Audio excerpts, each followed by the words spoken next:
What's up, everybody? Welcome back to another video. We're almost all the way through 2025, which is crazy.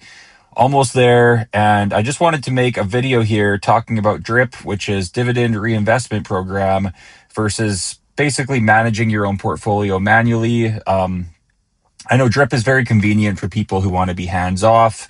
Maybe you don't want to manage things, or you're not sure when to buy, whatever.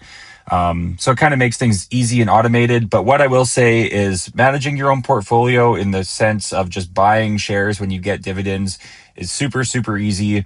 That's how I do it. And so you guys will see on the chart here, I got my dividends from USCL on October 7th, chose to buy more shares. I got 40 shares. And then, throughout the month, if I would have bought any, they'd show up here. So basically the big difference is when you have DRIP turned on, when you receive those dividends, every penny that you have, if your brokerage allows it, some brokerages don't allow partial shares, but for the most part, you're going to just spend all of those dividends that you received from that single position, and they're going to be reinvested back into that same position. So whichever fund pays you out, say if they pay you out $1,000, that $1,000 will automatically be set to buy $1,000 worth of more shares of the same fund or ETF or stock, whatever you hold.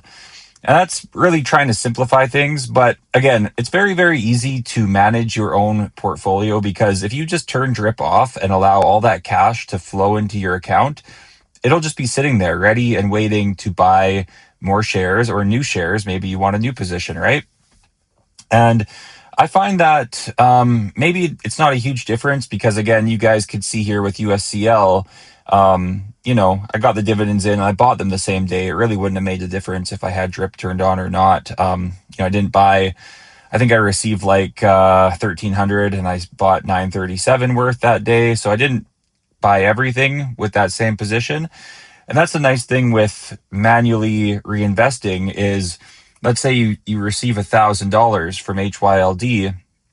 Well, you could take 500 of that and put it back into HYLD, and you could take 500 and put it into HDIV, right? So it kind of gives you a little bit more flexibility and options about which positions you want to add to and grow. Personally, for me, some positions I've been trying to add to here are like C-Day here, which I'm just over 6% on now. So, maybe I'll take a little bit more and allocate them to certain positions that I want to add to. And then other ones like Canoe EIT, I haven't really been adding to that at all. HTAE, same thing.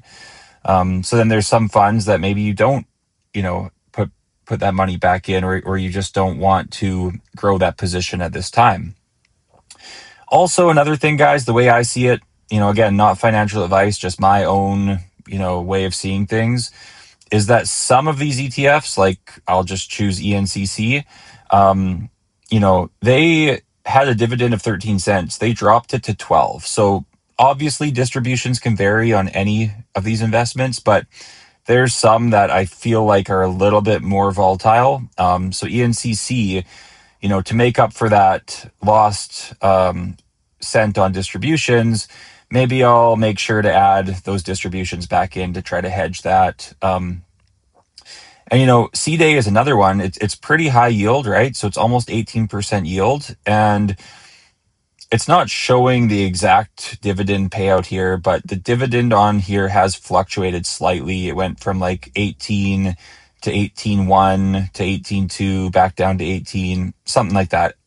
What I'm getting at is it can change, right? It can fluctuate. So by reinvesting everything I get back into this and maybe hedging it with something like HYLD that's pretty stable, or HDIV that's very stable, allocating it to these funds that are maybe a little bit more volatile with those dividends, it'll ensure that my income will stay steady because I'll have more shares in case that income fluctuates.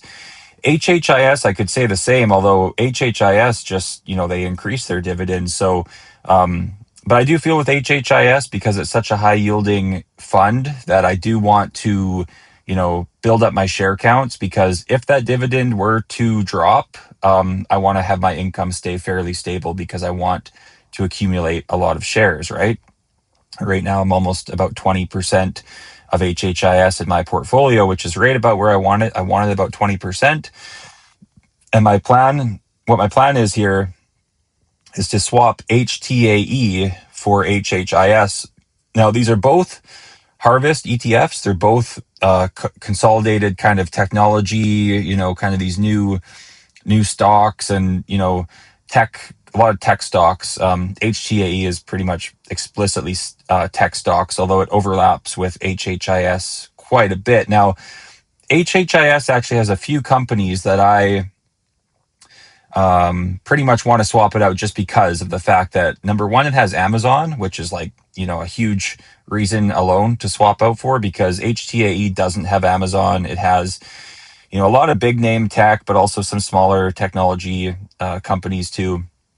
I'd have to go back to the portfolio on the website to see exactly what they hold, but they don't hold Amazon and they don't hold Palantir. And those two companies, I feel like, are pretty big powerhouses when it comes to what I want in my holdings.